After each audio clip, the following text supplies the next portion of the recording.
এখন না একটা অদ্ভুত রকমের ওয়েদার চলছে। সকালবেলা ঠান্ডা, দুপুরবেলা গরম, আর সন্ধ্যাবেলা তো ঝমঝমিয়ে বৃষ্টি। সকালবেলায় ছাদে গেছিলাম, এই অপূর্ব দৃশ্যটা দেখে মনটা ভরে গেল।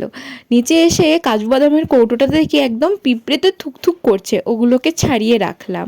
তারপরে খাওয়া দাওয়া করে আজকের রাঁধুনি কিন্তু আমি। এদিকে মা ঢ্যাঁড়সটা সেদ্ধ করে দিয়েছে, আর আমি এদিকে পটলটা ভাজছিলাম। আসলে পটল পোস্ত রান্না হবে, তো পটলগুলো ভেজে তুলে নিলাম। আর তখন দেখি মায়ের দিকে সুন্দর করে মুড়ি মেখেছে বাদাম ভাজা, পেঁয়াজ, লঙ্কা, ধনেপাতা দিয়ে। আচ্ছা, এরই মধ্যে আবার এই পটল ভাজার তেলটাতে আমি উচ্ছে আলু ভাজাটা করে নিলাম।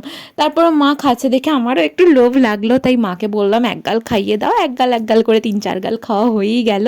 মা আম তেল বানাচ্ছে, সেই জন্য আম তেলটাকে একটু রোদে দিয়ে আসতে বললো। তার মধ্যে এই ডালগুলোতে আবার পোকা লেগে গেছে, তাই এগুলোও রোদে দিলাম।